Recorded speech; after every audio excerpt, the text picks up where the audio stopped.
unhoused now, right? Unhoused? I think that's the term. Because that's my theory on how we fix that. I'm a hippie, man. No borders.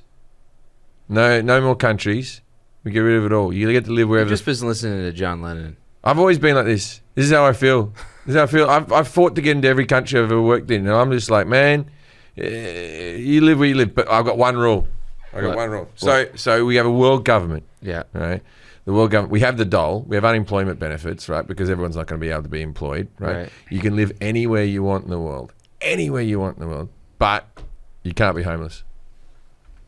Because we're giving you unemployment benefits, and there are going to be some countries where you can buy a shack for like $50 a month, right? Yeah. So everyone's got to, you've got to be. So the more expensive cities will stay nice and stuff like that. So you'll have a pathway to success. We talked about this on the road. Yeah. This is my way. No more borders. You can live wherever you want, but you got to have housing. We talked about this after we went to Reba McEntire's restaurant. Yeah, we went to Reba McEntire's house. Oklahoma, Atoka. In Atoka. I think it's at Oka. If you want to film a Hallmark movie set for Christmas, go to Atoka, where Reba's from. Everyone who works in Reba's restaurant is from Central Casting. They are ready to go. What was the guy's name that served us? I don't know. There was a guy with a mullet who served us. He had like poofy hair, kind of. Yeah, he had like poofy hair, like a. And he was everyone's like, "How you doing?" Like a poodle. He was just like, "How you boys doing? How can I fit? Would you want to get yourself a tea, a sweet tea, or a half and half?" I think you would hire this guy in a second. If you owned a business or a restaurant, you'd hire. He was great at his job. That's awesome. Fantastic at his job. Fantastic. And he walked away, and Jim goes, Great job, Central Casting. That's who you would cast here in Oklahoma. Like, he was like the guy that you would stereotypically, but like young guy. He would clean up in that town. Like, yeah. He's getting pussy. The women would like him. Good-looking guy. Yeah. Good at his job. Even rolled up the menus for us. Here, you got a little souvenir. You get a little souvenir for it. And we said, there's a hamburger it's got bacon on it. Cherry Coke burger hamburger. He goes, well, you've just picked my favorite right there. Oh my God. I go, is that any good? He goes, is that any good? It's real good. I have it every day. That's what we got. Yeah. We got a Cherry Coke burger. Yeah. Well, how was it? Well, it was good. Pretty good. Yeah, it's pretty good. Yeah, it's pretty good. And then, fried green tomatoes. It's good. Fried green tomatoes. Damn. And a cherry in Reba's restaurant. Light lunch. And then I go, does Reba ever come in? No, but sometimes she FaceTimes her niece who runs the place, and she talks to everybody. She gets on the big screen. Yeah, they have a huge TV that's playing only Reba songs. Turns out she's probably done 3 or 4 Christmas albums. She's done straight Christmas songs. Yeah, it's just straight Christmas from here on in. Yeah, just her just singing Christmas songs. Yeah. Have your sale. That's a little Christmas. There's posters of her TV. She had the Reba show, Country Malibu. Something Malibu was a show. I don't know. So Chris Case wrote like 13 episodes of the Reba show. Really? Yeah. And he wrote on the Malibu show too. Yeah, looking at IMDb. Yeah. He already knew the other one. Isn't she like a detective in like Big Sky? It's like the Montana. No. The Reba one I think was just a straight. It's like right now. Reba was a straight up sitcom about a woman who's got 6 or 7 seasons. She's got kids. Crushing it. Damn. And the song was "I'm a Survivor." So then we walk out of that restaurant, and we were like, "This is fun," because on the road you like to do fun stuff like that. We were like, "Let's not just." Now I might be the only Australian who's visited. Might be, right? But like, my accent was exciting to people. It's very rare that happens these days where people actually go, "Oh my goodness!" So we went into this place. This bloke was opening a soda pop shop in Atoka, right? And he goes, "I just ripped down the drywall. Look what was behind there." And there was a 120-year-old Coca-Cola mural. That's so cool. That was in that story. He goes, "So we're going to leave that up." Yeah, you have to. And then the wife's like, "Where are you from?" And I'm like, "I'm Australian." She goes, "Well, you got to go visit our candy store over the road." Just across the street. She goes, across the street. She goes, "We have a map up there where you can put in a pin from what town you're from. And if you're from a country, you get to put your flag on the wall from all the different places that have visited the Atoka candy store," right? Okay. And so I go in there full of piss and vinegar, right? All the people are shopping around, buying candy out of barrels. It was all women. There was all women except for me and you. It was all women in the store, middle of the day. All women in there, sort of 40 to 60, 40 to 70 was the age bracket of all the women in the store. Excellent. And I come in there and I went, there's already already bloody an Australian flag here. Oh, I thought I was the first. And they all went, oh, my goodness, we have a live one. No, but Jim was like laying the accent on. He was like, oh, Crikey. Yeah, but I let out a natural crikey. It was a natural one? Yeah, every now and again I let out a natural crikey. I went, bloody hell, crikey, which one will I pick here? Because they said I have to pick a chocolate. And I went, oh, crikey, like that, about that level. And then one of the women said, what'd she say? Yeah, she goes, crikey, I like that. I'm going to use that. Yeah, and then she liked it so much they had to fucking get a mop and a bucket. Yeah. And they were all like coming like, come see what's over here. Yeah. Australia. I started to fill the store. People were walking over. and no one knew me as a comedian or anything. Just the accent. Just a famous person, like just famous because of the accent. Any Australian who goes there gets to be famous. So if you're driving from Dallas to Tulsa, that's what we're doing. The highway turns into it just comes in this town, Atoga. Go just pull down the street to the old town of Atoga and have a good time. Yeah, good get stuff. in there. Awesome. They got coffee shops and restaurants and candy stores. I feel like the whole town went to shit, and then Reba went and opened a restaurant. Like, and now they've redone the high street. There was a Wrigley's mural. Remember the Wrigley's? It looked like a movie set, but it was real. That's awesome. It was cool. Yeah. So we had fun. Anyways, also we did the gigs in Oklahoma. Man, were the people in Oklahoma nice? Yeah, it was fun. The whole town was so nice. Out in Tulsa.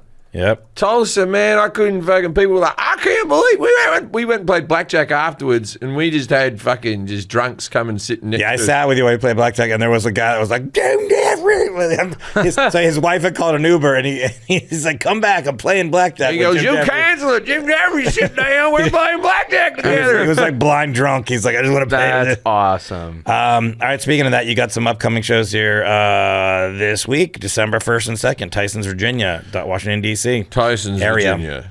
And then the next week after that, the 8th and 9th, Las Vegas, Nevada. Viva Las Vegas. And then next year, you got a whole bunch of going to Jim Jefferies. Go to JimJefferies.com. You got Baltimore, Boston, Sacramento.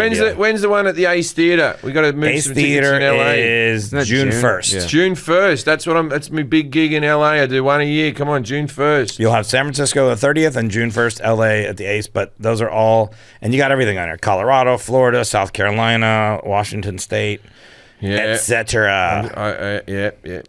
I was talking to you before because I said I was going to retire. I guess I'm not. I just keep going. Yeah, your agent just ignored that. Well, I was going through a lot of depression when I said that the first time, and I was sort of like a bit down. You know what it was? I was down on every time I brought out a special, everyone just shit on it. Yeah. Everyone just shit on all my specials, and I put so much love and effort into those fucking things, and I was like, you know what? Fuck this. I don't have to be shit on all the time. And now, you know what I'm like? I'm like, fuck it. Because I just needed some time off. I spent a couple of months not doing stand-up, and I recharged me batteries, and I was like, you know what? I like doing stand-up. Shit on me all you want. I don't give a fuck. Jay-Z retired like 3 times. I still, go. I don't, I love doing stand-up. I really do love doing stand-up, but it was getting to me, man. It was fucking getting to me. Every time you do something, you put so much care into it, everyone just wants to fucking shit on anything you create. And I think the secret is you just don't listen to anyone. And you just keep trucking. I mean, look, there's people are coming to see you. Like, even if there's just one person, there's thousands of others that are enjoying it. You just gotta block. You gotta block those people out. You should call this next tour the Out of Retirement Tour. I don't know, because there's still a bit of me. I don't want to bring out a special anytime soon. And I've been very much enjoying this tour because I feel like a little bit of weight's been taken off my shoulders. Because I have the ticking clock of having to put a special together. Yeah, I don't have that. The ticking clock having to, and I'm writing material a little bit more organically now. It's coming to me a little bit quicker. But look, depression might hit me again. Part of the reason I wanted to retire was the real reason I wanted to spend more time with my kids. And so what I'm doing now is I'm making more time for my kids than I did before. And so that's why I'm doing things like the game show and stuff, so I can have like a lot of time off. I'm spending whole summers off. I've only got 3 more gigs coming up to Christmas, and no more gigs. 4. Fuck! I'm a bad. 2 dad. in DC, 2 in Vegas. I'm a bad dad. The same trip. Yeah. 2 in DC, 2 in Vegas. Back to back days. Yeah. No, I've got those ones. Those are easy ones. There you go, easy. All right, I'll see you in Vegas. All right. And now it's time to meet our guest. Please welcome Michael McEwen. And hello, Michael McEwen. Welcome to the podcast. Now it's time to play Yes, no. Yes, no. Yes, no. Yes, no. Judging a book by its cover. Brought to you by Barnes & Noble. Is it? No. Oh, we should get. But we should. It was taste Amos's idea. Brought I was to you like, by Kindle. yeah, whoever. Whoever's out there wants to sell books. Brought to you by books. Books.com. Big books. Books.com. Read them, burn them. We don't give a fuck what you do with them. Books. Books.com. So Michael McEwen, right? I never even asked you how to pronounce your last name. I'm saying it correct, right? Yep. You've nailed it. McEwen, that's it. McEwen. Nice. Okay, so young Michael here is a Scottish man, and McEwen is a very famous name from the town of Edinburgh. In fact, the people of Edinburgh, when they graduate from the university, graduate in McEwen Hall. Wow.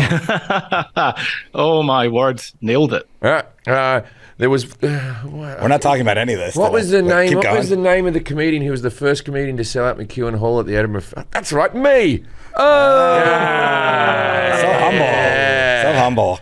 Yeah, people are like, I came here to graduate and to watch you say cunt all in the same month or something. Well, congratulations, Jim. Oh, yeah, I got that brag.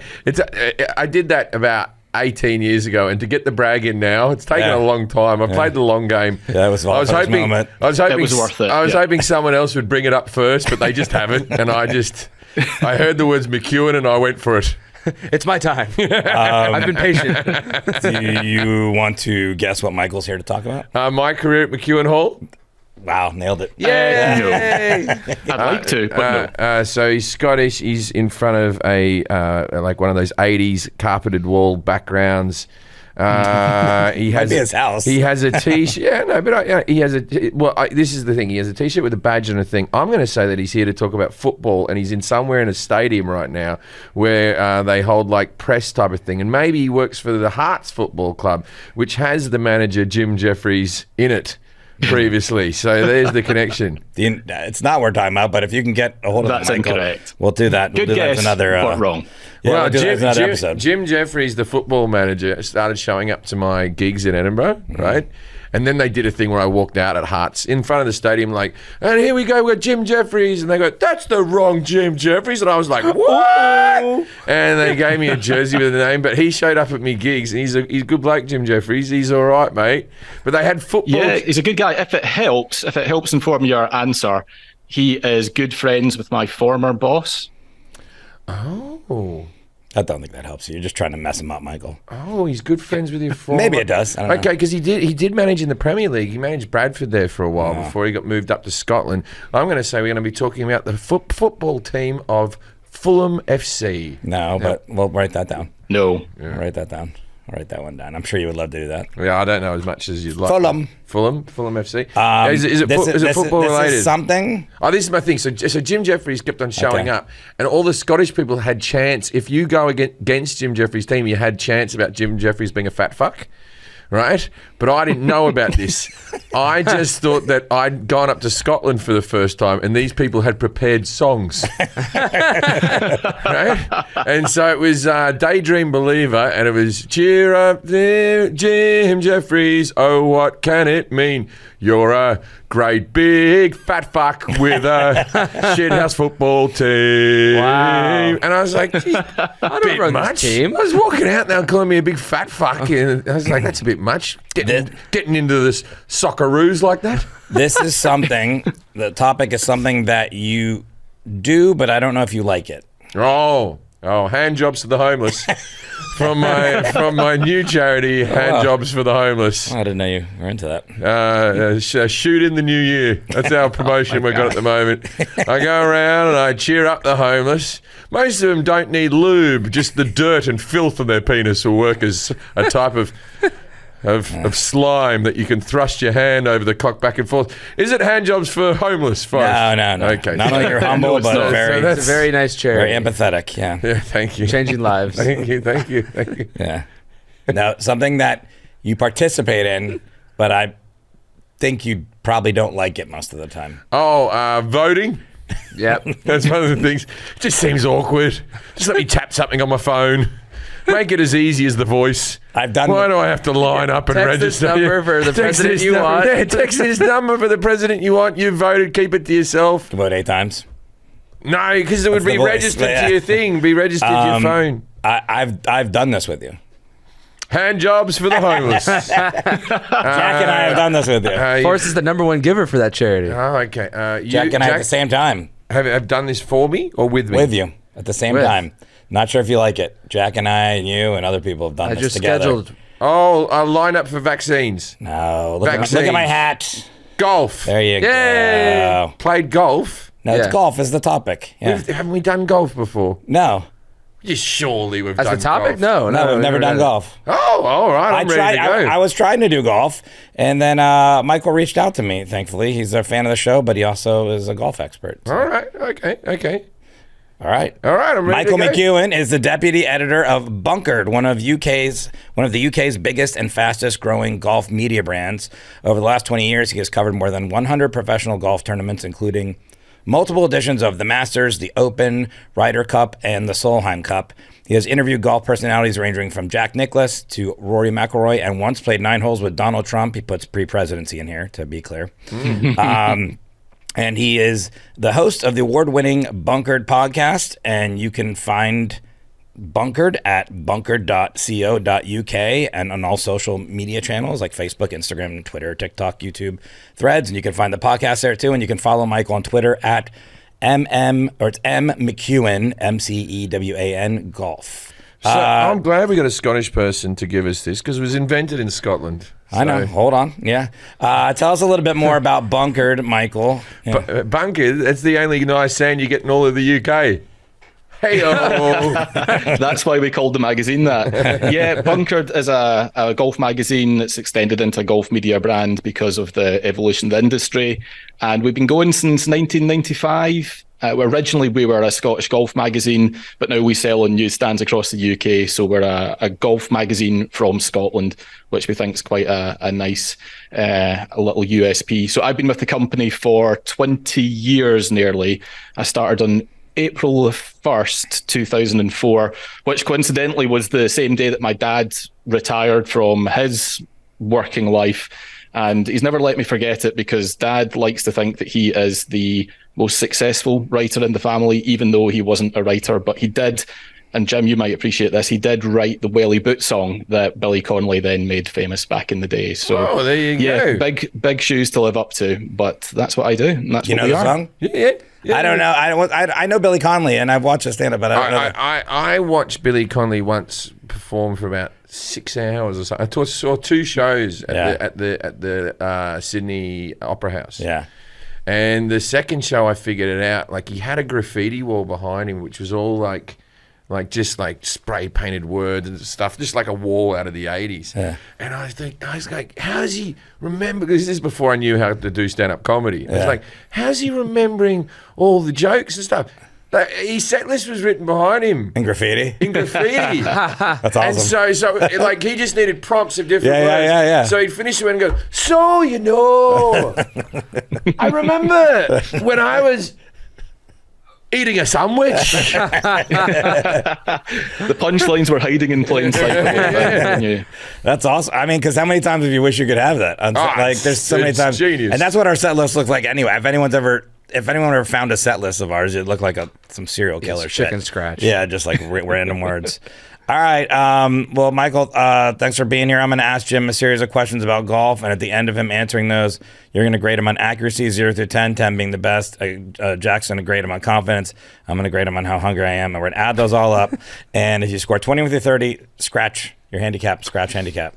It's good. Man, I tell you what. I'm not done. Okay. 11 through 20, handicap, the kind you would prefer not to have, but there's nothing wrong with having it. So it's just a regular handicap. And then 35. What's that, like a limp? Yeah, I know, but at first I was going to say the bad kind, and then I was like, well, it might be Am I in a controversial. chair? Like, what type of handicap are you talking That's about? what I'm talking about, yeah. All right, okay. The kind you don't want to have, bad kind. I don't like... But 35 handicap. I don't mind people with handicaps. Of course I don't. Who would, right? You're here for That's what I just said. But it's whenever you see, like, there's like an inspirational video of a guy with one arm who's driving the ball 300, and I'm like, I saw a guy with one leg doing it. Yeah. He just like spins on the leg. I saw a blind bloke who was hitting perfectly the other day, and I'm like, I can't. Just give up. What's your handicap? Max. Okay, max handicap 0 to 10. I think I might have broken 90 the other day when I had someone else driving the ball for me every time because we did that scramble. I'm just a good drive away.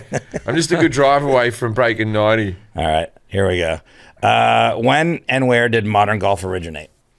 Scotland, from the town of St Andrews, was where golf was invented. You know when? Like modern golf. Yeah. Modern golf, well, they would have, Scottish, it would have been the links form, not too many trees, that type of stuff, a flat type of a thing, lots of the rough's rough.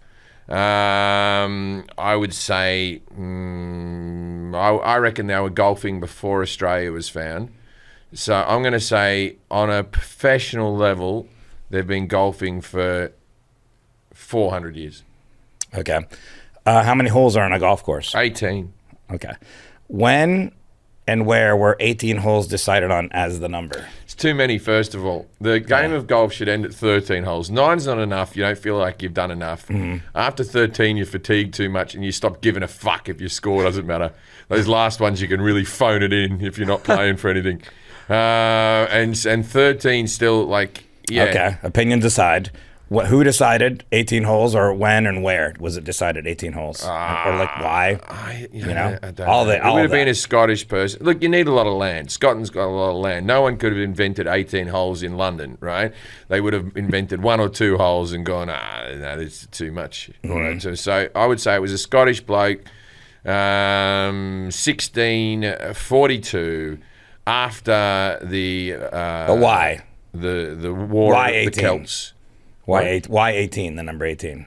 Because to remind you of when you can start drinking. Okay. At the end of it, you can start drinking. What are the terms, or what are these called? Each of these, the area you start each hole from.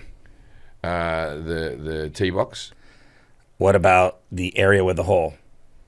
the green, And what is the hole called? the hole, Oh, well, there's a term for it. the is? cup, Okay. Oh. What about the sand-filled areas? bunkers. The water, rocks, etc. What are those called? They are hazards. Killing it. What's a fairway? A fairway is the stretch of the nicely shaved grass that leads you onto the green. Nicely shaved. Yeah. Yeah. How do they Manscaped. cut that? I always wonder how they cut that. Never watched. They just.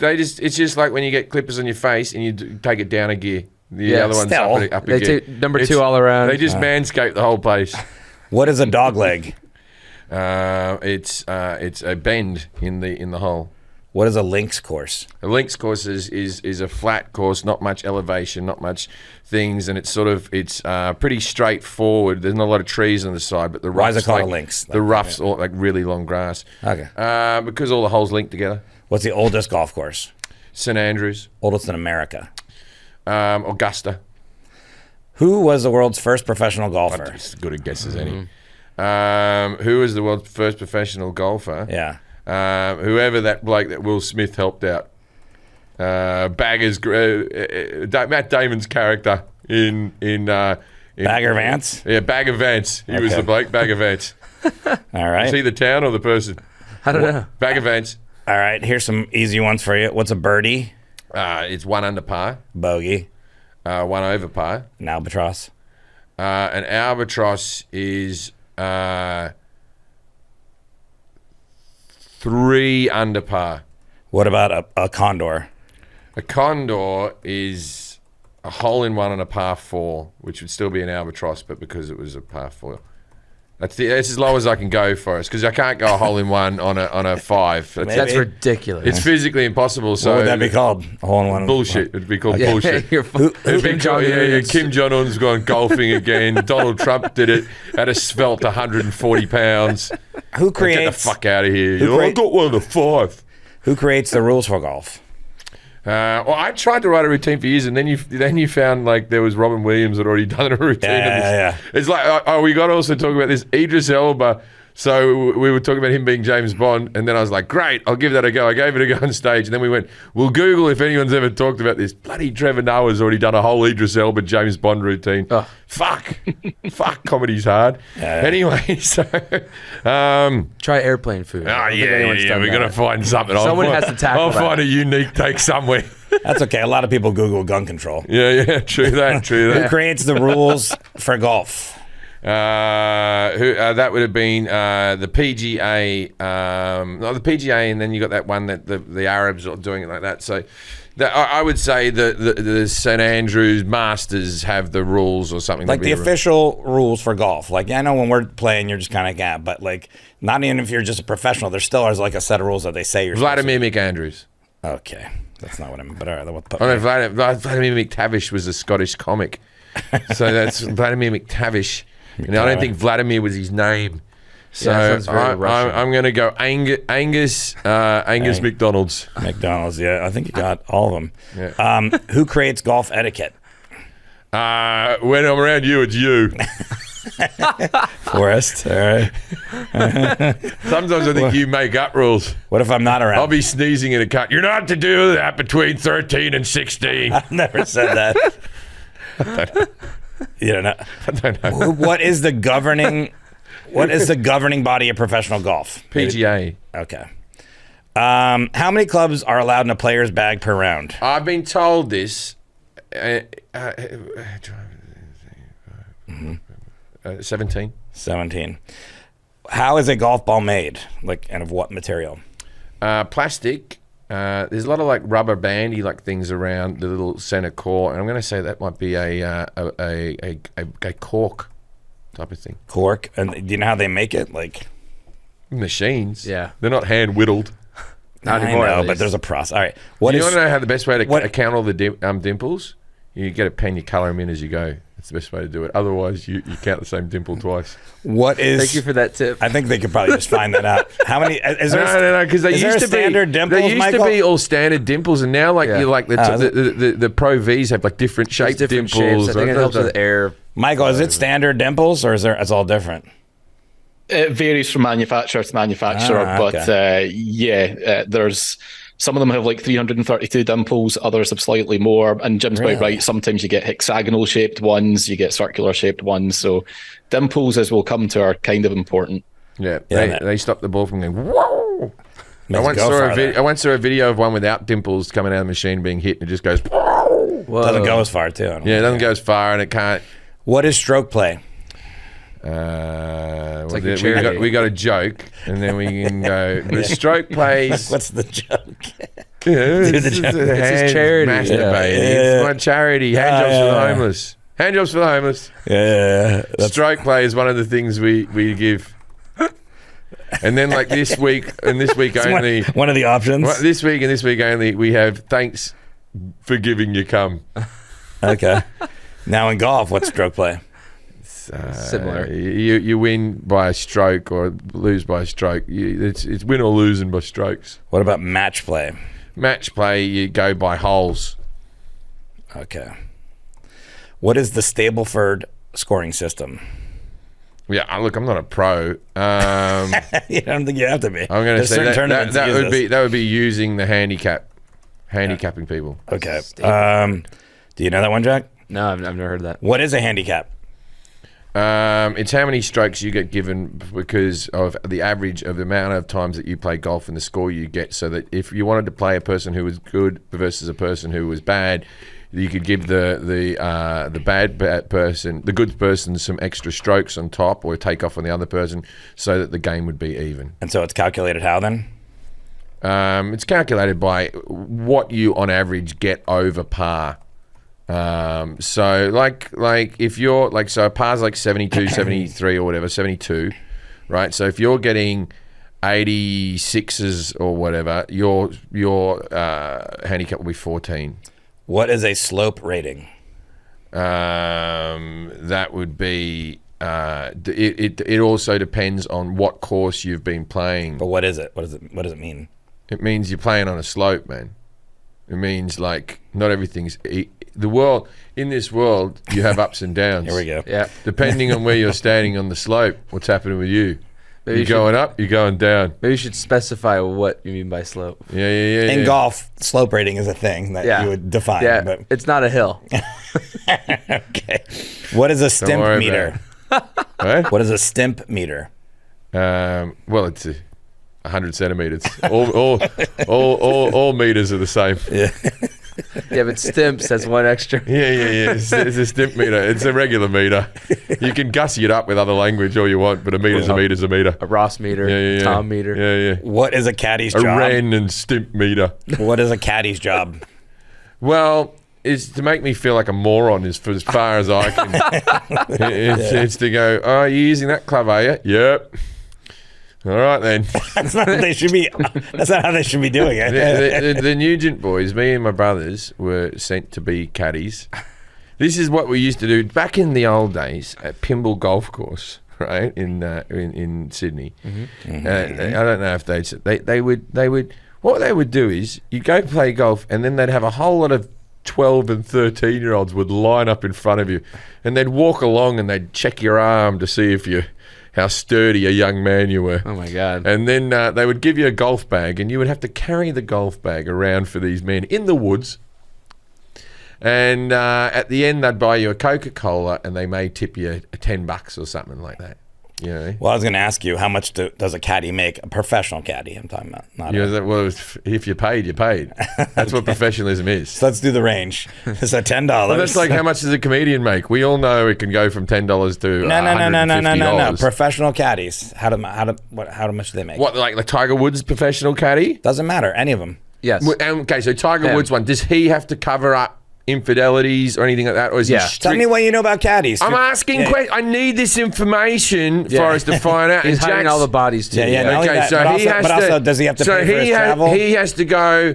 Oh, I don't know who that girl is, and then tell Tiger, you better get out of here like that. Okay, so that's included. Standard caddy behavior. Does he have to hip flask for daily?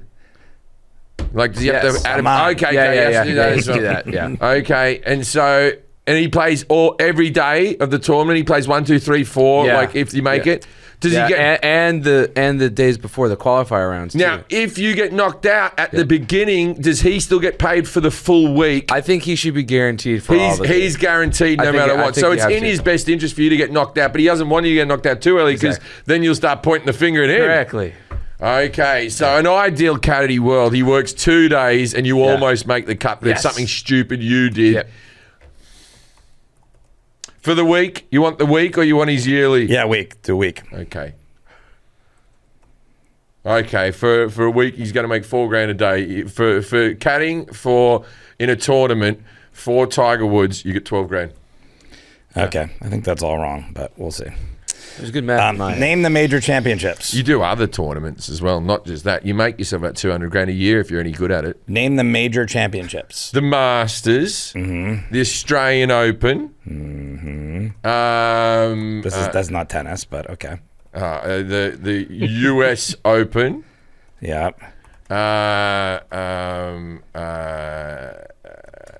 The other ones, Augusta, the Masters. You said that. What's the one? The US Open. You can just start naming the brands. one where the Arabs, the Arab golf, Arab golf, Okay. Yeah. Arab golf. Yeah. With Greg Norman. That's one of the big ones. Yeah. Golf amongst the dudes. Yeah. A great white shark in the sand, they call it. Who has won the most major championships? And do you know how many? That'll be Jack Nicklaus. How many? It'll be 14. And do you know who's in second? That'll be Tiger Woods coming second. How many does he have? Well, he'd have 12 then. Okay. Yeah. Good guess. Where are they held? In their hands at the end. There's 4 of them. For a trophy. Grip, yeah. There's 4 of them. Where are they all held? Okay, so you got Augusta, which is outside of Atlanta, in the great state of Georgia. Got you. Oh, Georgia. Yeah. On the Mississippi. Am I right? Keep stalling. What about the other 3? Where are they held? Oh, in America. All America. Oh, are these all in America? There's 4 major championships in golf. Okay, well then you have St Andrews. St Andrews for the British Open. This one. Yeah. So St Andrews British Open, and then there's a small tournament at Weddington. Weddington here in L.A. Yeah, Weddington. Harvard Westlake versus par 3. 9-hole par 3. The heart of the valley. Heart of the valley. Okay. Have you ever played Weddington, Michael? I've never heard of Weddington. Then you know, fucking expert, mate. If you don't know about Weddington, you don't know about golf. All the tee boxes are mats. Yeah. You hit off a mat. It's real nice. You can get through the whole course with a pitching wedge and a putter. Who was considered Or a frisbee. Who was considered the greatest golfer ever? This is probably an opinion. It'd be Jack Nicklaus. Jack Nicklaus. Or Arnold Palmer. Just for the drink. Yeah. Do you know Jack Nicklaus's nickname? The Golden Bear. Yeah, good. Yeah. How'd you get that one? Oh, no shit. Oh, I thought you made that up. I didn't know that. Do you know Arnold Palmer's nickname? The drink. I don't know if he has one. Lemonade iced tea. He would be. Any other famous golfers? Wasn't he something like the Big Easy or something because of his swing? He I don't had know. some Big I Easy. think that's New Orleans. I don't know. Yeah. What is LIV? This is your last question. LIV is the Arab Golf Tournament. Arab golf with Greg Norman. Arab Golf with Greg Norman. What's going on with it? Tell me He about likes it because it's only 3 rounds. And Tell me if about he it. only went 3 rounds, he would have won everything. But he always used to choke in the final. So that's why Greg. So basically, Why is it called LIV? Because they got sued before because of their original title, which was longer, which the title was "And Let Die." So Paul McCartney got in, and then they just went, "Oh, we'll just shorten it." It's LIV. Do you know why it's called LIV? LIV. And let die. Okay. Arab golf, playing Arab golf, we make more money. All right, Michael. Michael McEwen. How did Jim do on his knowledge of golf? 0 through 10. 10's the best. Arab golf. I'm going to. Sorry, the lights have just gone out in the building. Here they go. They're back on. You know what? There were some really, really good answers in there, and there were some truly terrible theories around caddying. So 8.5, I think. Yeah. Actually, give me a Didn't even lower get all the score. majors. Give me a lower score because it's golf. Yeah. That's right. I should have reversed that. Give me another point for. Under. Give me another point for knowing that. Yeah, I should have. It's the only game where you want the lowest score. That's true. right. Is there another game where you want the lowest score? Darts. No, darts. You want to get 100 and Well, I guess- 180. Then you go to a Well, I guess Zero. you count down. You go down 0. Yeah, but you want to get the points. It's either counting up or counting down. It doesn't make a difference. Okay. How do you do on confidence, Jack? I mean, his confidence was absolutely through the roof. Thanks, Jack. I'm going to give him the same score that his handicap is, which is a Maximum score. maximum score, 25. I'm pretty hungry. So we'll do plus. I think like 58. sounds Arab right. golf. No, we're doing a golf score. Arab All right. golf. Arab golf. Plus 7. That's not bad. Ooh. You'd kill to have plus 7 as a score. Pretty good. It's almost a condor. You never have plus 7 in your life. You like it. 7 over, Jim. Never. Everyone's like, what the fuck happened to the scoring? All right. When and where did modern golf originate, Michael? Yeah, Jim nailed it. It is Scotland, probably why I'm here talking with you guys. So Scotland is the home of golf. Many countries have, of course, claimed that they invented golf. There was a sport called Paganica in ancient Rome that has a lot of similarities to the modern game. Likewise, Chiwan, which was played in China between the 8th and 14th centuries. And there's Kolfen in the Netherlands. England, Persia, they had variations of the game as well. But the earliest documented written evidence of golf's existence can be traced to 15th century Scotland. And it's kind of weird, but James II, who was the King of Scotland at the time, passed a law banning golf because he was concerned that playing it was getting in the way of archery practice for his military. And he was obviously a bit concerned at that time about, the next English invasion. So he put it into a law that you cannot play golf. But they should have was had them then at the same time, because if you had them at the same time, archery practice on the golfers, there'd be no one dragging their feet, would they? They'd get their shot done pace and of real play with quick. them You through. get to a round in Good 2 point. hours. Have the archers on the side, the golfers through the middle, then you got yourself a If you sport. take more than 2 practice swings, arrow. Yeah. Mulligan. Here's an arrow through the head, cunt. Is that a gimme? I'll give you a gimme. Yeah, he won't know because he's British. You won't know about the gimmies. But in America here, if you're within 300 feet of the hole, they just give it to you. You're just a little off the green. I'm sure you know about gimmies, Michael, but you guys don't have them, right? Yeah, we've got them, but I think they're a lot more common in the States. We tend not to go with mulligans or breakfast balls over here. That's quite an American kind of thing. But gimmies, we do those. Yeah. Well, Scottish people. They don't breakfast ball. They don't want to bend over too much. You ever met the Scots? They're big folk. Yeah, mulligan's a do-over. Breakfast ball is also a do-over. Yeah, but all do-over. But the breakfast ball you get on the first tee, right? That's where you're supposed to take the breakfast. I don't know. Exactly. I don't know. And then, of course, when Bill Clinton was the president, he played an awful lot of golf during his terms in office, and he created something called Billigans, which was basically his way of saying, if I hit a good drive to start the day, then we'll just carry on. If I don't, then I'm going to get a do-over. So Billigans became a sort of 90s golf reference that fortunately no one uses anymore. And you played with Trump. Was he good? Because everyone claims he's good, but he doesn't look like he has a good swing. Funny you say that, because his swing doesn't look good, does it? It's a bit...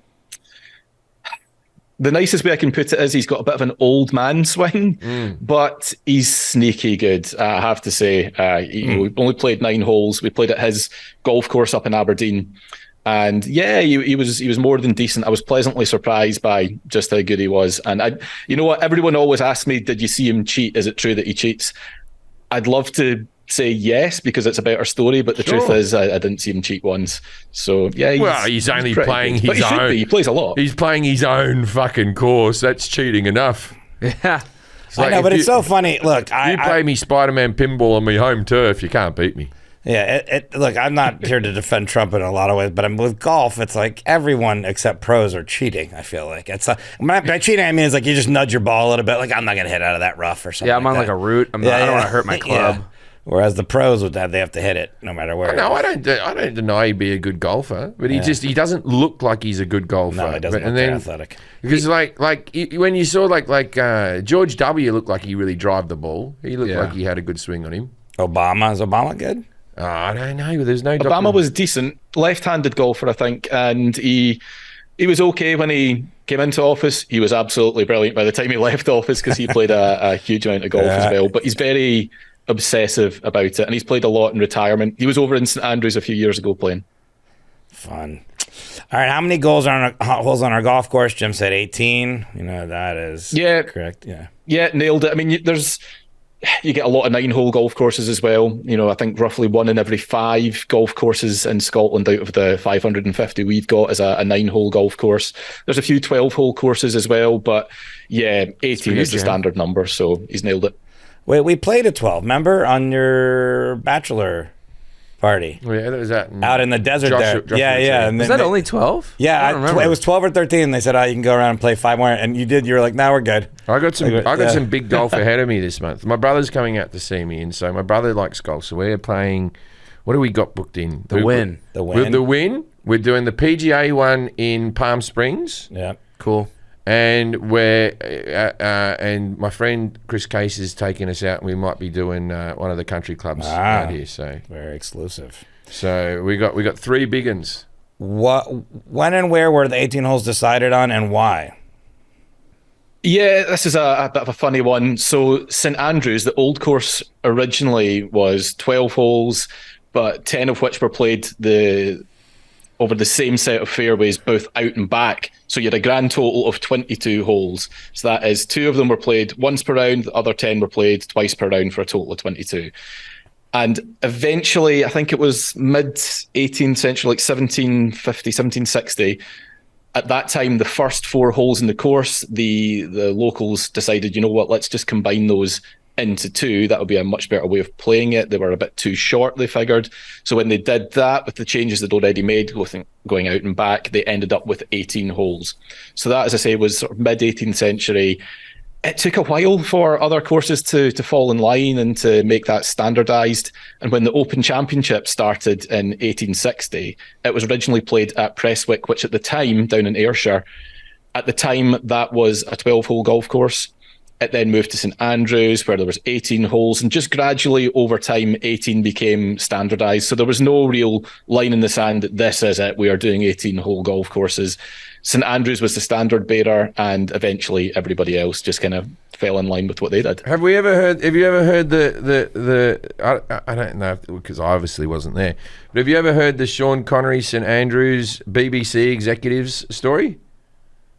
I can't say I have. Okay, so all right, so this I think I'll tell it to Jack. So the rumor goes, right? So Sean Connery towards the end of his life did those documentaries where he went, "Our planet, it's the water and animals and shit." He did the voiceover for all that type of thing for one of the Our Planet things for the BBC, and so the BBC in like sort of the mid early 2000s took him out golfing in St Andrews. Because with a couple of executives, because they were trying to sweet talk him into narrating this whole thing, right? So men being what men are horrible creatures and disgusting. They were talking about different women they'd have sex with and all that type of stuff. The executives, and one of them goes to Sean, goes, "Hey Sean, you bloody James Bond, you must have been through a few women in your day. You got any good stories?" And he goes, and he gets up and he leaves. I thought it was the Bond girls, right? Yeah, no. He gets up and leaves. Sean Connery gets up and leaves, and he goes to the bathroom. And the executives sit there, and one of them goes to the other one and goes, "Are you out of your fucking mind? He's been married for 50 fucking years, and you're asking an old man what women he's fucked? Fuck!" Like they're all like this. And then he comes back, and he goes like that. "Sorry, everyone, indigestion. Ursula Andrews in the arse." Now I wasn't there, so I can't be sure, but it sounds like it. That's the story I've heard. Accurate, I mean, every interview you have seen with him, it's like, remember the one where it's like you shouldn't think about not. Oh, he hitting just women? talks about slapping women. Yeah. You want to take that back? He goes, nope. No. Good. Nope. Yeah, he's So I think Jim answered all these. The area you start each hole from, he called the tee box, the area with the hole, the green, the cup, the bunker, the hazard, and the fairway. Got all those right. I know all the things. Is there any other terms that would be tough? I hope one day we do this female anatomy. And I'll just be like that. The boobs. The hole. The cup. Stomach. Yeah. What about the labia? I don't care where you lay. Are there any other terms that we could ask him? I don't know. I think that I was trying to think of other 10 stuff. on confidence. Yeah, I mean, there's just American versions of it. I mean, over here we would describe the rough, the thicker grass, the longer grass is just the rough. Over time, we've had things like the first cut, the second cut, the semi-rough, and it's, when you guys get your hands on the language, you like to change things, and that's created a little bit of controversy over, traditional golf terms being changed, particularly in TV broadcasts. We'll come to one of them in a little while, but yeah, I think Jim absolutely nailed that section from what I remember. I know all this stuff. And dog leg. I know hazards. Don't worry about that. I'm a magnet. Yeah, a dog leg. So again, spot on. That's basically where the fairway turns sharply from left to right or right to left, like the hind leg of a dog. It's the opposite of a linear hole, which is just more or less straight in a straight line from to tee to green. An example of a dog leg hole would be like the 13th at Augusta National, the 3rd at Prestwick. Sometimes they get referred to as risk-reward holes because the more of the corner of the dog leg you're able to successfully cut off with your shot, that's the risk, the greater the reward, a shorter approach into the green, for example. It was actually a Scotsman called James Braid who won the Open 5 times. He also designed or redesigned over 200 different golf courses, and he's generally regarded as the inventor of the dog leg, as they were a key feature of many of his most famous designs. But the style had already been, in widespread use before James Braid came along. But because he put them into so many of his golf courses, he's generally regarded as the man who created the dog leg. Jack, you grew up near Augusta. Did you ever play Augusta? Nope, my dad did though. It's very exclusive. Yeah, well, too exclusive for you. Yeah. And a links course was Jim right there? He was just saying it was flat, and there was Nope. Okay. Not so much. You were right in the sense that you tend not to find too many trees, but that's because a links course typically is a course that's close to the sea. Some people reckon that it comes from the Gaelic word hlink, Hlinc, which they use to define the area where land meets sea. And typically those golf courses are a bit more undulating in terms of natural undulations. Very little in the way of man-made shaping or heavy-duty machinery coming in to build in dunes or whatever, with the exception of some courses that are coming up now. But yeah, a links course is generally as nature made it. You should be able to just mow the grass down, put in a tee, put in a green, and by and large it's ready to go. So very few trees. You've got, it's a bit more exposed, open to the elements. You've got the sea wind coming in off it, and the grass is different as well. So in the States, you'll probably play on courses that use more Bermuda or bent grass, whereas links courses, the grass, I think I'm right in saying, is marram grass. When it gets really hot, that grass really, it's a tight sward anyway, but it bakes together, so it becomes a lot firmer. So it's a lot of a faster, firmer, fiery type of golf course.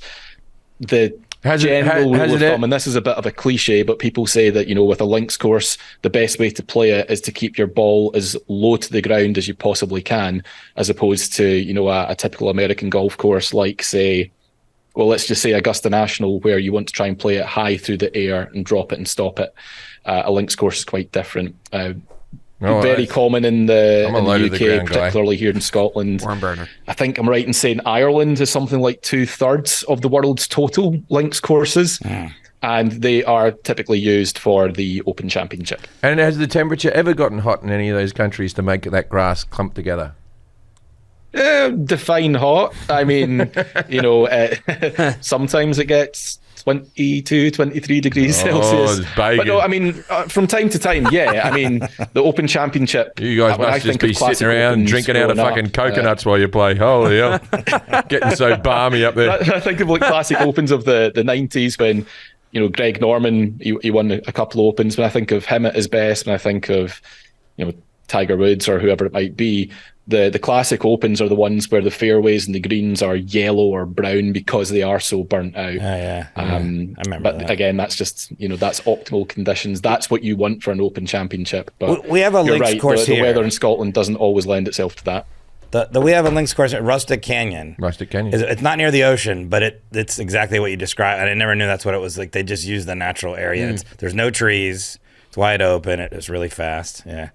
And I should say not every links course is by the sea. By and large, that's what they are. But, you've got Royal Lytham and St Anne's down in England, in the northwest of England, that hosts the Open Championship. That's maybe a couple of miles from the coast itself, but because of the type of soil, because of the way it's been laid out, it is very much a links golf course. But yeah, by and large, if you think links golf course, think, nice sea views, think something a bit like St Andrews, basically. When you think of St Andrews in your mind's eye, that's a links course. And is that the oldest course? Jim said St Andrews was the oldest course, and in America it was Augusta. Are those correct? So that's a bit of a bone of some contention. The old course in St Andrews and the old links at Musselburgh in East Lothian, close to Edinburgh, they've fought over who's the oldest for as long as I can remember.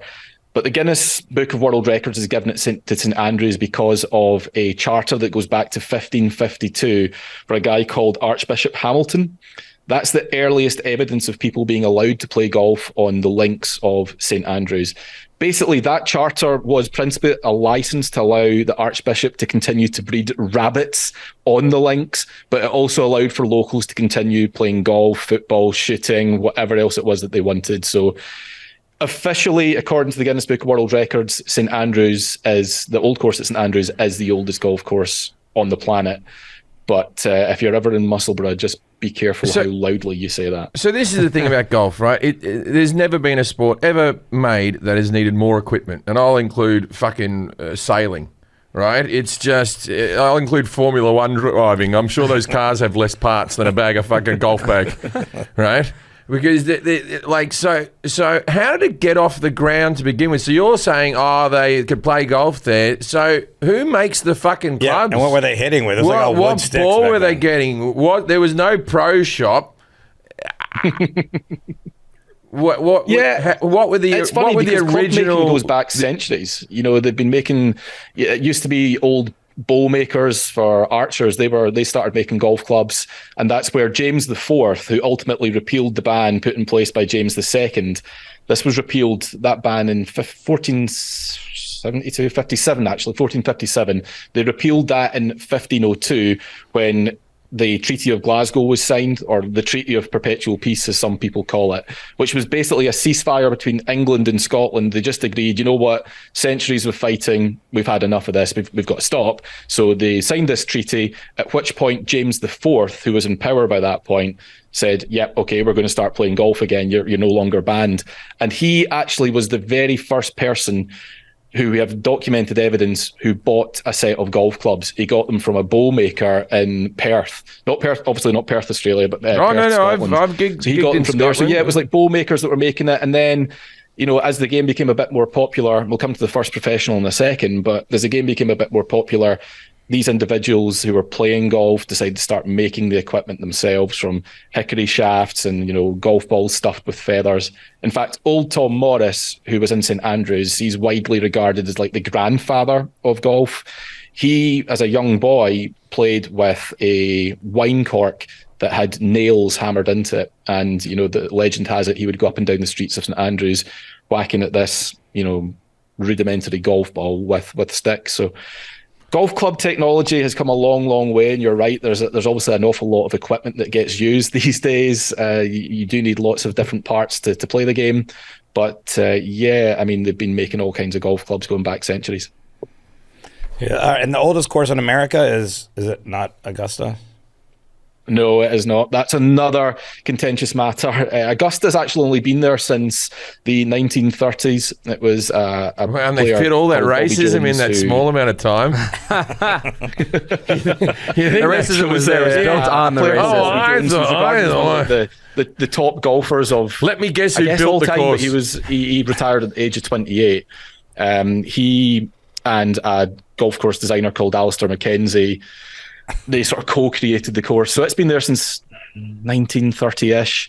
But in terms of what the oldest golf course is in America, it's a bit like Scotland. You know, there's a bit of contention over who that actually is. The first record of golf being played in the States goes back to the early 1700s at a place in South Carolina on a bit of land that was a precursor to what's now the country club of Charleston. Then you've got Dorset Field in Vermont, which opened in 1886. That claims to be the oldest continuously operating golf course in the States. Bernie Sanders but most people generally would agree that Oakhurst Links in West Virginia, which was designed and built in 1884, that's the oldest, but it's not been in continuous operation. It closed, I think, in 1912, didn't reopen until 1994. And I'm not sure what condition it's in these days, because it suffered badly with floods a few years ago. So I'm not even sure if it reopened after those floods. But trying to get anyone to agree on we are the oldest in golf, almost impossible. Well, I think, because if golf, like the oldest thing was in the 1500s, I said 1600 something for the first professional golfer, correct? I think you did, yeah. I think you said 1640 something, right? I don't remember. Okay, so what was? I think that might have been a good guess. It's the next question: is who was the world's first professional golfer? You said Bagger Vance. Yeah, in 1640 something. Yeah, it was not Bagger Vance, unfortunately. I wish it was, but it was actually, again, a Scotsman called Alan Robertson. He lived his entire life in St Andrews. He was born in 1815, died very young in 1859, and he made a living from playing for bets. He would play challenge matches for money. He also made his own clubs, as we touched on. He made his own golf ball, and obviously he taught people how to play as well. In fact, according to legend, he was never beaten as an individual when he played for money. Wow. But died tragically young. And that was Alan. I'm sorry, what Alan? Alan Robertson. Alan Robertson. And what did he die from? Was it haggis related? Was it deep fried Mars bars? What happened there? I'm not entirely sure of the cause of his death, but I would be surprised if it was anything to do with haggis or deep fried Mars bars. I don't know. I don't know if he had an intolerance to them. He may well have. But I'm mocking a lot, but I've spent a lot of time in Scotland. I've been to the Edinburgh Festival maybe 10 times, and also toured the place. And I love haggis. I get drunk and eat a ball of deep fried haggis. But this Christmas, I always try to get like a different fancy dessert for Christmas. But this year, I am deep frying Mars bars for everyone's Christmas dinner dessert. What do you think of that? Sounds awesome. Sounds good. I've got a deep fryer ready to go. You know what? I've never tried a deep fried Mars bar. I've never done it. You I think I'm can probably the lie only to Scot that me, you hasn't, can but lie to I'm Jack, you completely can with lie to Forrest, but don't lie to yourself, mate. You've had one. I've had one, like, and I always get the deep fried Snickers because of the pan. You always think to yourself, oh, this is bloody terrible. But then think about it, batter, like crispy around and it's all melted on the inside. Everything fried I've eaten is good. It's I'm sure the fried Mars are good. It's a fucking treat. And it's just like the guy like on the Royal Mile there in Scotland. He won't just the Mars bar was the first bar but he's got like, you want Kit Kat? He doesn't give a fuck. He'll put batter over anything. He's just like, anything you want, I'll deep fry it. They'll deep fry a slice of pizza for you. I don't recommend. Oh deep yeah, fried fry. that's a local delicacy, and they call it pizza crunch. Yeah. They get like a frozen pizza, right? They shove it in the batter, and then they just throw it in the deep fryer. Is it any good? It's all right, yeah. It's deep fried pizza, mate. Wait, what don't you like, Jack? A deep fried filet mignon. They had it at the LA County Fair. It was horrendous. Yeah, no, I don't. Why did you go the fanciest meat? You meant to go Twinkies or like Coca-Cola. Oh, we did that as well. We're like, we got to try it. Have you tried the Coca-Cola? No. The Coca-Cola, Fried Coca-Cola? yeah, How do they even do that? Freeze it? they and then... freeze it, make it into ice, like an ice ball, then they think, and then they do it, and then it's still Like a soup dumpling. yeah, it's like a soup dumpling. Whoa, Yeah. I want that. I think Jim got. Oh no, Birdie, you got right in bogey. Birdie's 1 under par. Bogey is 1 over par. Albatross, you said, is 3 under par, and a Condor is also 3 under par, but a hole in one and a par 4. Yeah, that's what I think that's wrong. Yeah, so you're right with Albatross. It's 3 under par. As I was saying earlier, American language has sort of changed some of those terms. So you might hear an Albatross referred to in some US golf broadcasts as a double eagle, but that's categorically wrong because an eagle is 2 under par. So Birdie, 1 under, eagle 2 under, Albatross 3 under. 3 under. A double eagle would be 2 times -2, which would be -4, which is in fact a Condor, not an Albatross. A Condor is 4 under par. The easiest way to think of that's a hole in one on a par 5. Yeah, but that can't be which done. There are 6 recorded instances of this. ever having happened. bullshit! There's 6 liars. That's what you've got. Because it had to roll. It just kept rolling. Have we got the footage? I don't know. I don't believe we 1838. do, but I think that where that's happened, it's been at high altitude. So you find places like, Mexico City, for example, they used to host a professional tournament there. The golf course was about 8,500 yards long. The average for a golf course on the PGA Tour would be about 7,500, but because it's at altitude, it had to be that bit longer. So I suspect those 6 Condors, if they did happen, would have been at high altitude. Yeah, because I saw there was some tournament Bryson DeChambeau hit maybe 2 or 3 years ago, and it just kept rolling. It went like down the cart path, jumped back on, and then just kept rolling. And I think it was like 560 yards at the end of it or something. But that's how it would have to happen. You need car part. You need to just keep Or rolling. it's like that day we played at the quarry and the wind was just blowing our balls. Yeah, and then you need like even when a they duck weren't to pick moving. it up and fly it a bit. Yeah. yeah, that's why it's called an albatross. There's a lot Or going condor. on. You need a condor. Because the A condor picked picks it up, yeah. flies it in. Yeah, I played with the country club adjacent guys one time, and Griff Pippin got an albatross on a par 5. Whoa. So I've seen it. Nicely done. That's really hard to do as well. I mean, What do you got? A hole in in 2? the major championships, 2 on 5. there's only ever been That's 18 unbelievable. albatrosses ever recorded. 4 at the Masters, 3 at the US Open, 8 at the Open, 3 at the PGA. So they're really, really hard to do. I've literally gotten about 8 or 9 birdies in my life. I can remember every single one. And there's that other one that they hit across. Bryson and a couple of hit it across the lake in Florida. Yeah. That's a par 5, right?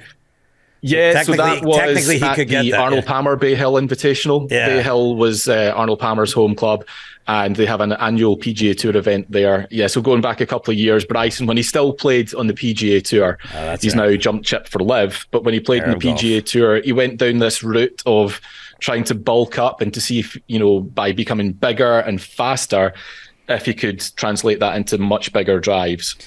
And it was the 6th hole, I think, at Bay Hill. He almost drove the green, but again, he's cutting the corner there. It's over water. It was a proper dog leg. He didn't quite make it onto the green, but he came pretty close. It was cool to watch, though. The crowd It's just liked something it. a bit Yeah, I remember the crowd went crazy. Is big business in golf now as well. Yeah. So who creates the rules for golf? Vladimir McAndrews, McTavish, and Angus McDonald's. I don't think that's wrong. They all work together. Yeah. Yeah, Vladimir Bektavish. I've not heard his name since the days of the Stand Comedy Club when I used to go there. So Jim's quite right. He's a Scottish comic. Yeah, Vladimir Bektavish. Hey, if you're listening, man. Scottish how you doing, brother? Comedian. Yeah. But the rules of golf, there's two governing bodies. There's the R&A, which is a derivative of the Royal and Ancient Golf Club of St Andrews, and they were established in 2004, and they look after grassroots golf across the world with the exception of two countries, the USA and Mexico, who are looked after by the United States Golf Association, or USGA. Between them, the R&A and USGA work together to administer golf at all levels and to ensure the health of the game, to look after growing the game, but they also look after and revise the rules of golf. And then etiquette, that's just some people made that up, right? That's just Etiquette is just, I think that's basically been agreed upon by various golf clubs. You go to some of them and, you know, the older private clubs will give you a list of do's and don'ts. You must wear this, you must do this, you must let people through if you're holding up pace of play. And yeah, over time, that's just become a generally accepted way to behave on and around golf courses. But there's no specific rules around etiquette. You wouldn't get like a shot penalty, for example, for poor etiquette. Right. And like, okay, so the movie Happy Gilmore, right? Okay, you know how like he got the crowd to cheer before he hit. What I've never understood this "we all have to be silent" thing. What I reckon, just have some noise. What do you reckon?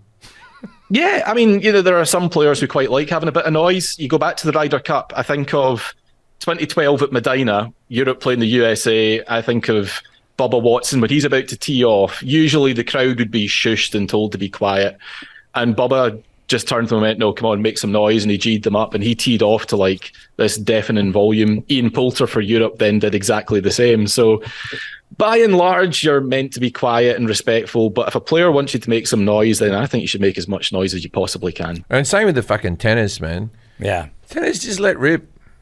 Yeah, every other sport's loud as shit. Yeah. Except tennis and golf. Yeah. We pick these two sports. Please be quiet. In soccer, there's chants the entire time and like taunting the players. Yeah, you're a professional athlete. Yeah, you can taunt. Yeah, and stuff like that. Yeah. How many clubs are allowed in each player's bag? Jim said 17 per round. Almost 14 is the maximum that's allowed. 14. That was incorporated into the rules back in September 1939. And before that, it wasn't really uncommon to see a lot of players show up to compete in tournaments with more than 30 clubs in their bags. And eventually the governing bodies decided, like, that's far too many. So they imposed a limit for basically three reasons. One, they wanted to try and preserve the skill element of golf. So the fewer clubs you have, the more clubs you have, the greater the likelihood is that you can pull off more shots or escape from trouble and all that sort of stuff. So they wanted to try and preserve the skill. They also wanted to ensure a level playing field in terms of access to golf equipment, because wealthy players could often afford to buy more clubs than less well-off people. And finally, to look after the welfare of caddies, who were regularly at that time carrying bags weighing more than like 20, 25 kilos. So they decided, you know what, let's just settle in 14. It's not entirely sure how they arrived at 14. Presumably, top golfers of the day were having conversations about what they thought was an appropriate amount, and it just became a rule after that. But yeah, well, Jim. 14. Let's jump ahead to caddies then. Well, what weird clubs did they have in their bag that let them get up to 30?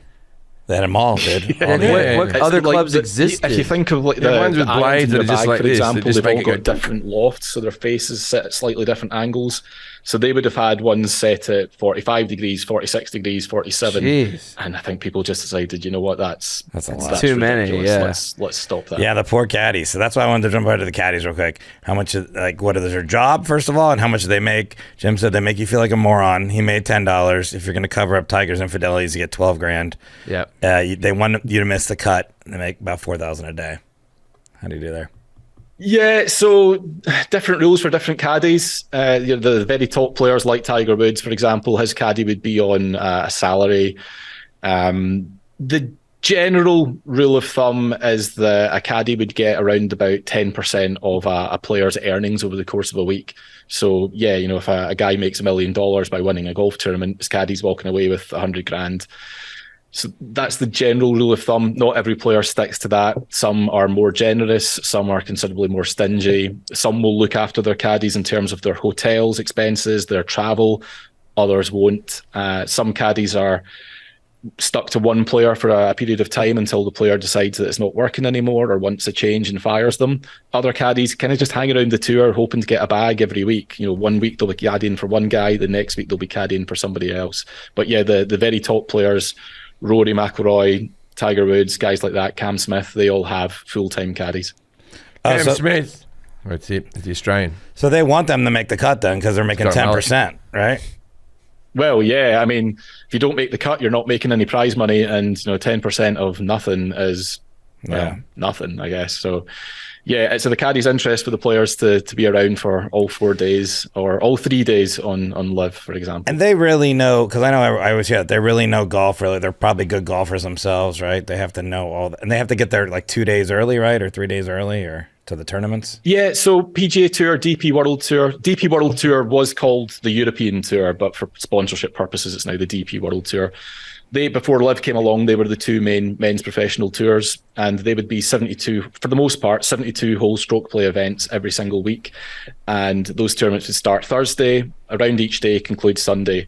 Players would usually spend Monday traveling and Tuesday, Wednesday are for getting to know the course, for practicing, for working on some stuff with their coaches or whoever it might be. The caddy would usually spend Tuesday or the Wednesday scoping out the golf course, taking lots of notes in their yardage books and basically figuring out exactly the strategy for the player to play that week. Not just the places to hit the ball, but equally the good misses. So if their player is struggling with let's say a little bit of a slice at that moment in time, or they're blocking it right a little bit too much, then they'll say, right, on the law of averages, they may hit their ball here. That is a safe miss if they hit it to this spot. So it's all, I mean, I think caddies are pretty heavily underrated. Most people think they just carry the bag and, have a quiet word in their player's ear, a little pep talk when they need it.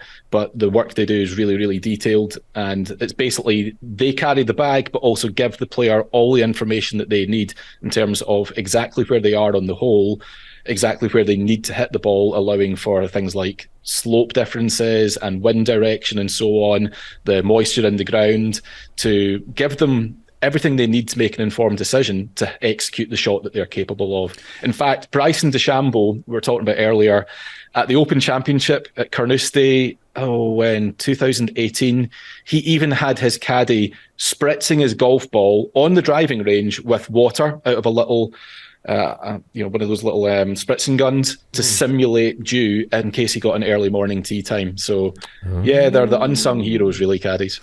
Yeah, and that getting back to Happy Gilmore, he shouldn't have been paying that guy 10%. He shouldn't have been homeless by the end of the movie. He was still homeless the whole movie. Yeah, he didn't win many tournaments. Yeah, but even if he's making the checks for $10,000, he should be getting $1,000. Yeah, but he liked being homeless. Nah, I think he was trying to keep all that money for his grandmother's house to buy it back. He wasn't giving any of the 10%. Did the caddy not move in with Happy at the end? I'm sure that I don't know, but he was still homeless. He was like picking up crackers and the lady from Modern Family looking fine. Yeah, Julie Bowen. Yeah, and the grandma going into the house and looking the caddy looked fine. Good. I've jumped ahead here again too. The major championships, Jim said, the Masters, the Australian Open, the U.S. Open, the Arab Golf with Greg Norman. They're like one of those, maybe two are right. Yeah. Arab Golf with Greg two Norman. Out of four. So the Masters, in men's professional golf, there are four major tournaments. You've got the Masters, which is played every year at Augusta National. It's the first in the calendar, so it's played in April every year. And it's the only one of the four majors that is played at the same venue every year. So Augusta National Golf Club stages this event.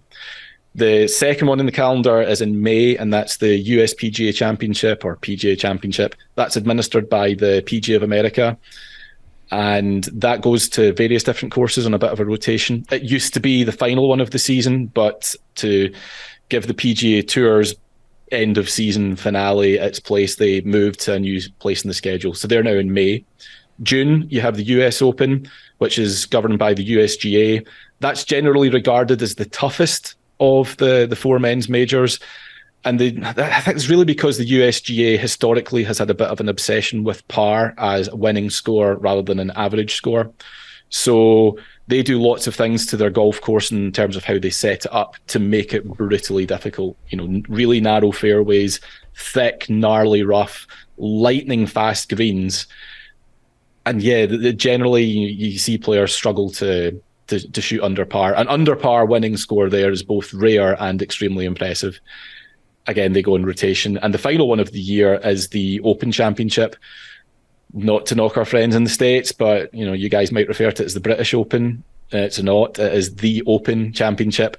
And with the exception of 2 editions that have been played in Northern Ireland, every year since its inception in 1860, it's been played either in England or Scotland, mostly Scotland, and it's the oldest and arguably the most prestigious of the major championships. That's where players play for the claret jug. So you've got 4 men's major championships. You also have 5 women's, which broadly follow the men's insofar as you've got a women's open, you've got a US women's open, you've got a women's PGA, and then you've got 2 other events. One which it's kind of lazily been referred to as the Women's Masters. It's not played at Augusta National, but it's a bit of an outlier. It used to be played at the same venue every year, but this year it moved to a new venue in Texas and is now known for sponsorship purposes as the Chevron Championship, previously A&A Inspiration, Kraft Nabisco, and so on. Mm-hmm. And the 5th and newest women's major is the Evian Championship, which is played every year in France. And that was a regular tour event, but was elevated to major status about a decade ago. So there's 5 in the women's game, 4 in the men's game. You also have senior majors for players who are age 50 and over, but we're not talking about the old people. I know, but I didn't include the women. Sorry, old thank you for people, doing that. But the women, Forrest wouldn't have included the women. He's very rude. I think that women's golf attire is the sexiest of all sporting clothes. Yeah, I'm putting it out there. I would say above fucking just field hockey, just above field hockey, above just swimsuit beach volleyball. There's something about the pleated skirt, the shoes, the little collared thing, and the visor that floats my boat. I like it. Well, you're now starting to see why you like playing golf, Jim. I only ever play with men. I never play with women. A couple times. What are the best men's uniforms? For sports. Okay, so this is the weird thing. So the women's golf attire is the best looking sporting attire. Men's golf attire is the worst looking sporting attire. Yeah, it's some of the worst shirts I've ever seen. All in the same sport. We're fucking up something and we're making something brilliant, right? Yeah. Best for men's, I'm sure there would be, like, if you have the right physique, I think women like the AFL outfits that the men wear in Australian rules football because they got their arms out. Mm-hmm. And they're always like jack guys with arms, and they wear little tiny shorts. But I've heard the women like the AFL. Right. They wear little itty bitty shorts. Put Warwick Kappa shorts, and you'll see how you're meant to be wearing. That's how an athlete should dress. Oh yeah, those are short. Yeah. Wow. You want to have that for us. You want to have one testicle hanging out one leg. Yeah. And one testicle hanging out the other leg, and then you jump up. They're good for jumping, the smaller the shorts. Glam rock haircut. Yeah, he's from the 80s. I just put Warwick as an example. He's from the early 80s, early 90s. And Michael, you think, I've played golf with women that are like amazing, and they're not even pros. Some of them maybe used to be pros, if Forrest was paying for him by the hour. From 150 yards in, is there any real big difference in professional golf, men's and women's? I know it's like the drives is the big. What is your opinion? Yeah, it's the club that you're hitting, basically. I mean, from 150 yards, a guy like Tiger Woods is probably going to be hitting, let me see, like pitching 9-iron pitching wedge, something like that. I just mean competitive. I just mean competitive wise. Like, there's not going to be a big difference. Like the best female golfer and the best male golfer on the tours, once you get close to the hole, you're all doing the same thing. Like it's not really exactly that. In fact, it's sometimes said that for amateurs like us who are wanting to get better at playing golf, the best example to follow are the top women's players as opposed to the top men's players. We can't possibly hope to emulate the speed and the athleticism of somebody like Rory McIlroy because he's on a completely different level. But the women tend to play with a much better rhythm, which is a bit more aspirational. But even then, I mean, the top women are so good. They're so much better than the average guy. You quite often see on social media, you'll get this guy rock up and go, yeah, I play off a handicap of 3. I could easily play in the LPGA and I'd win it every week. Like, mate, no, you wouldn't. You'd probably be last. Yeah, but why is it that whenever I play crazy golf or mini golf, depending on what country you're from, and I've been taking women on dates to do this since I was about 14, I always win. Now, that's pretty close in. Like goofy golf with a woman that's not a professional golfer. I'm talking about professional the women I've taken can never get it in the fucking clown's mouth, I'll tell you that much. They always have to hit around the windmill. I'm talking about professional golfers, Jim. I'm just saying, it's close in. Do you date coordinated people? No. I've never dated a woman with a job. So charitable.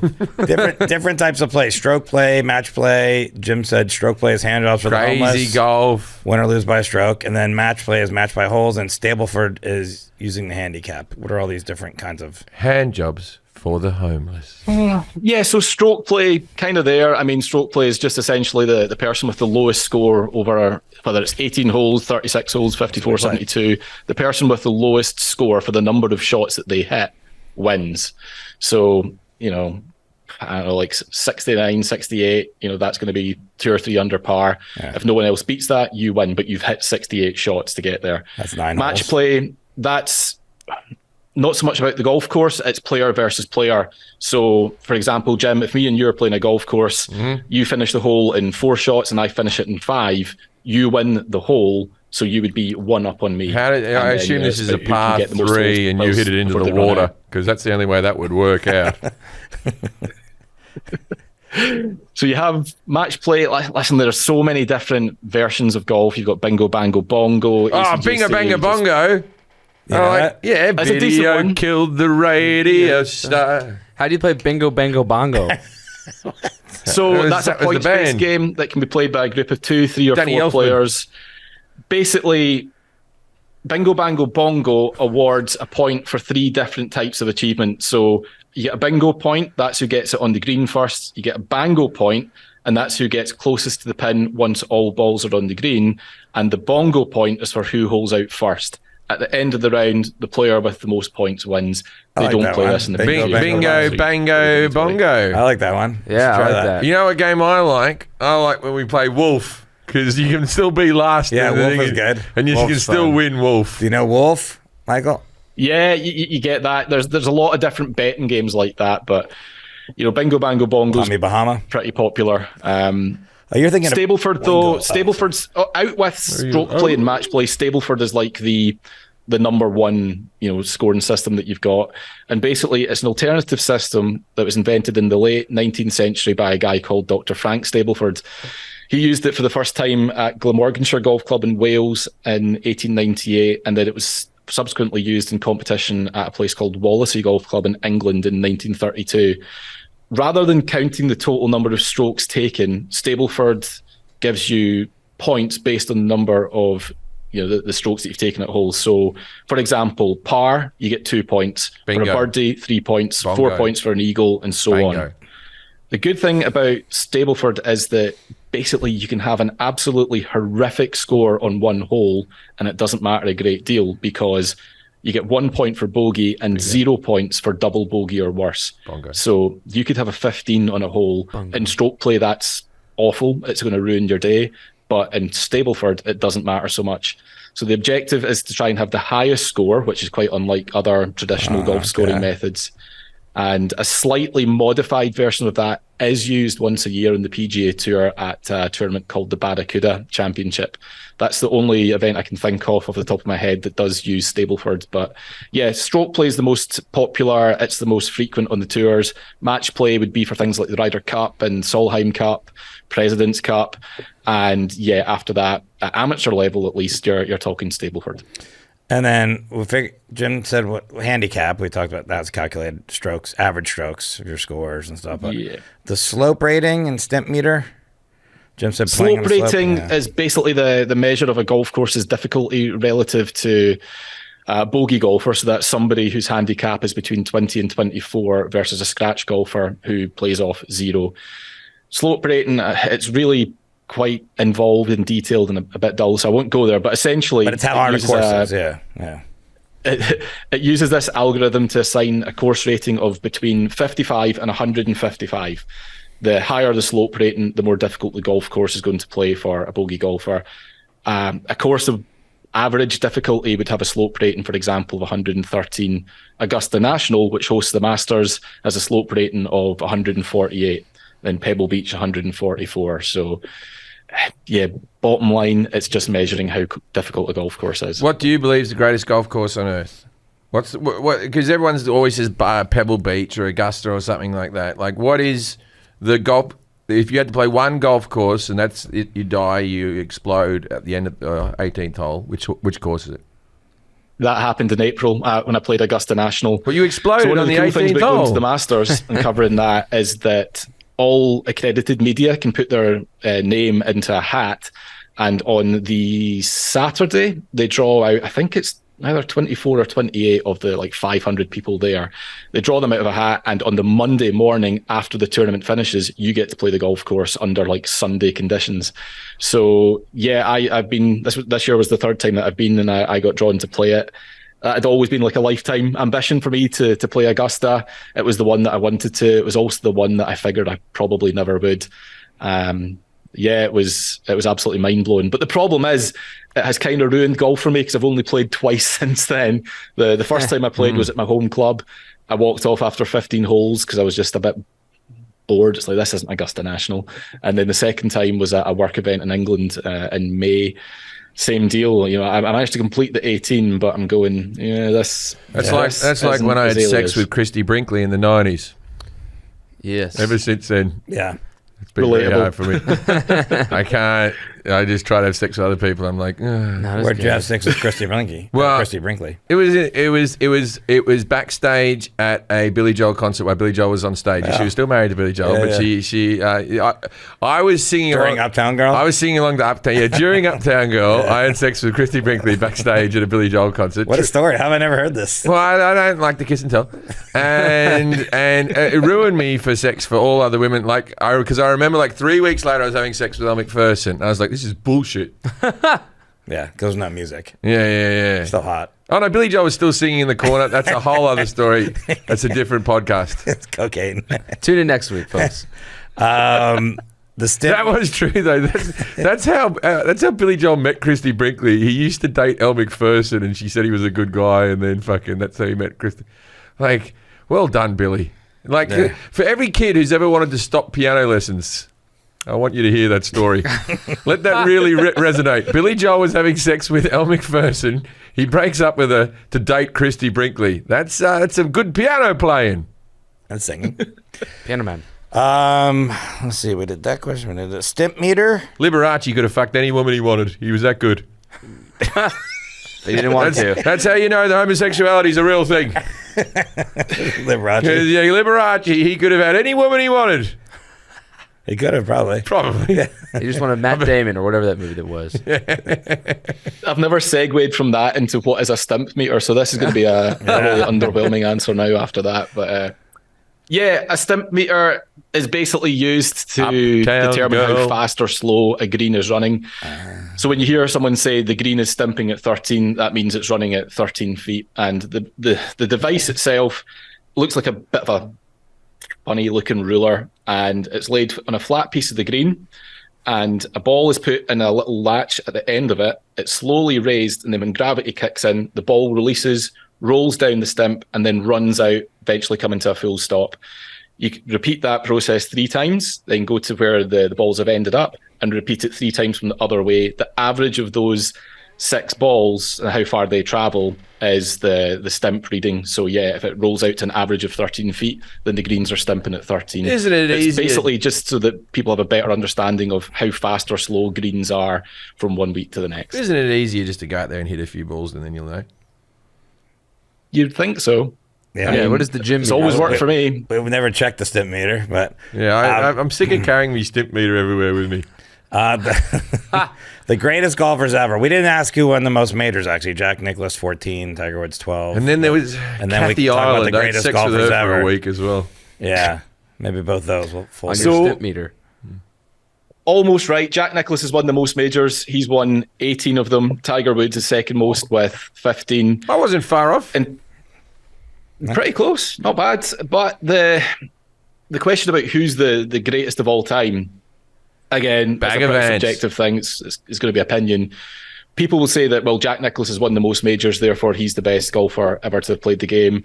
Others will say Tiger Woods because of the barriers he had to break down and the quality of golf that he's played, the way he's transcended the sport. It's impossible to say, categorically, but I quite like what Gary Player said. And he said that Jack Nicklaus is the greatest champion that golf's ever had, but no one has ever played it as well as Tiger Woods. It's between one or the other, I guess.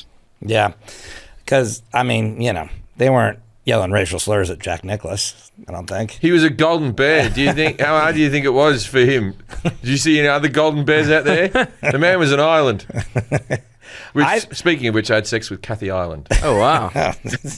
Story keeps Good going. segue. Yeah, I don't know what I was. I feel like Jack Nicklaus, he says all the right things, but I think way deep down inside, he's happy that Tiger's not going to break it. Of course, I would think. Who wants to have their records broken? It was funny, like for so long, I'd like to it seemed sell like one. Tiger was going to do it. And 2008, I remember he won the US Open.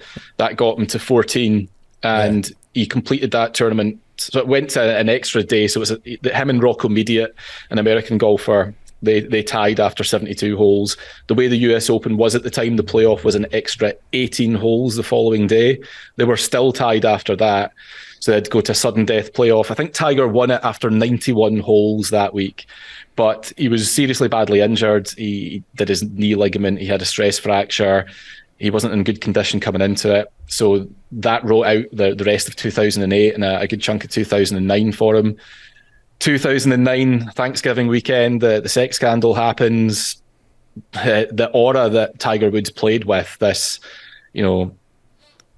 almost unflappable, unbeatable specimen, suddenly people started realizing, yep, he's human after all. And that was kind of shattered. It was never the same. He's subsequently had so many injuries, it's untrue. So he went 11 years without adding to his 14 majors. He finally got that at the 2019 Masters. But even then, I think people knew, it's 3 more just to tie Jack. It's 4 more to overtake him. A lot of guys, the majority of golfers will never win 1 major. To try and win 4, you're talking about having a career not unlike what Seve Ballesteros had.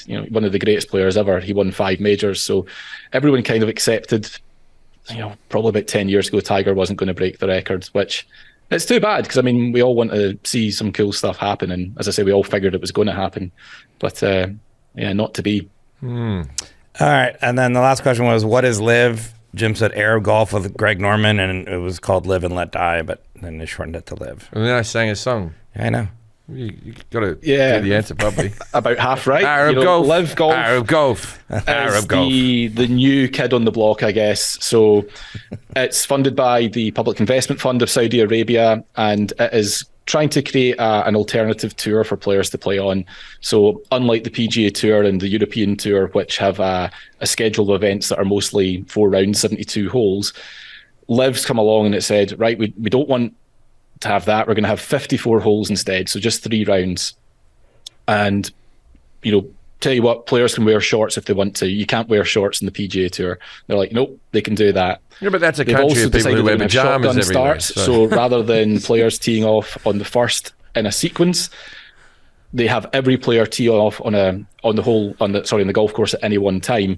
But some will tee off in the second and finish in the first. Others will tee off in the third, 4th, 5th, 6th, and so on and so forth. So there's always a player teeing off on the golf course.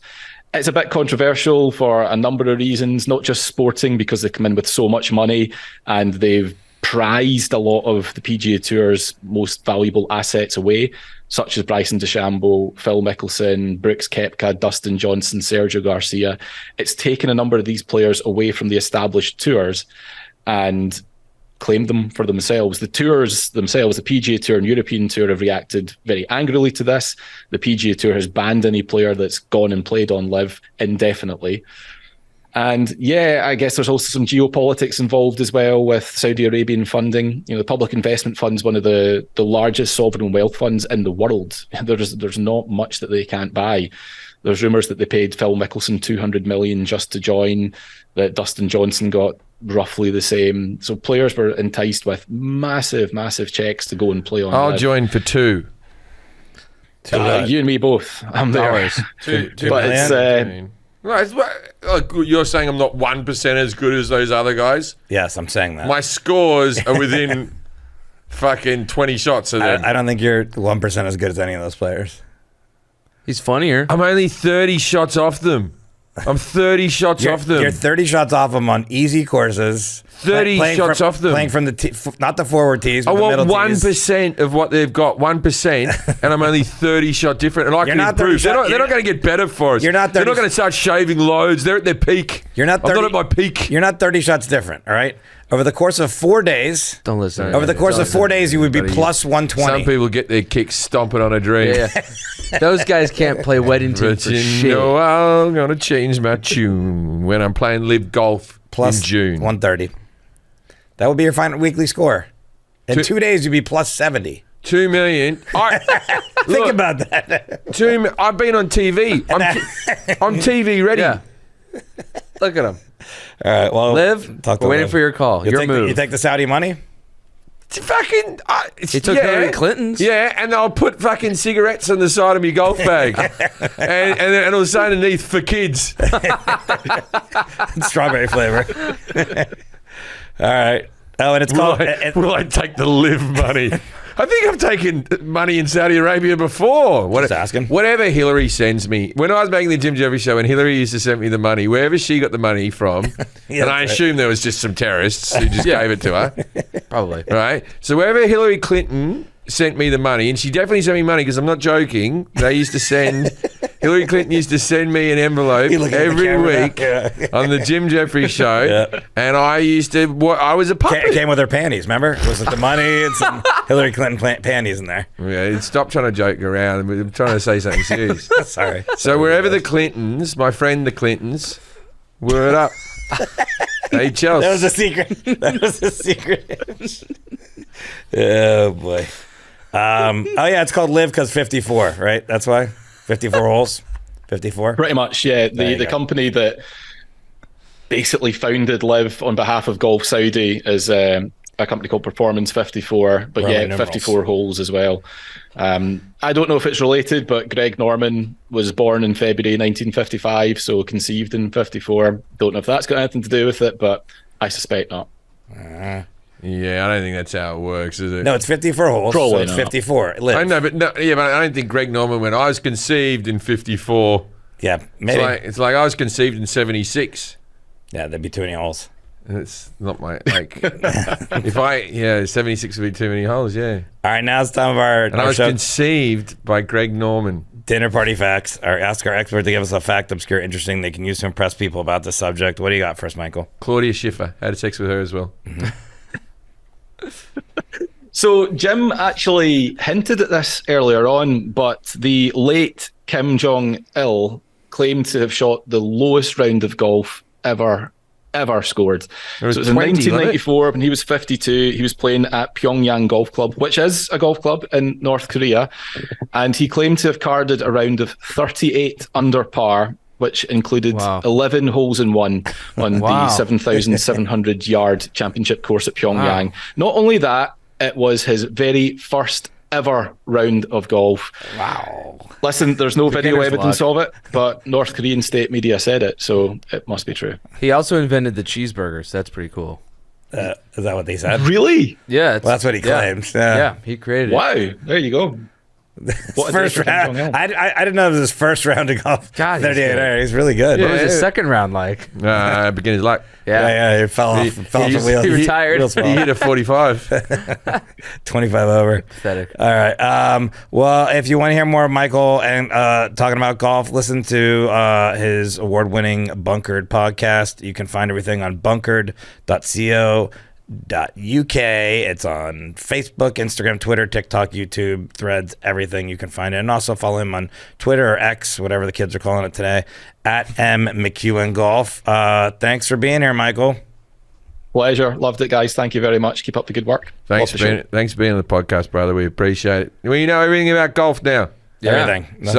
Nothing new. So if you're a student and you're sitting at home and you go, what should I write my thesis on for university? Yeah. Fucking, we've just done it for you. Yeah, just transcript this.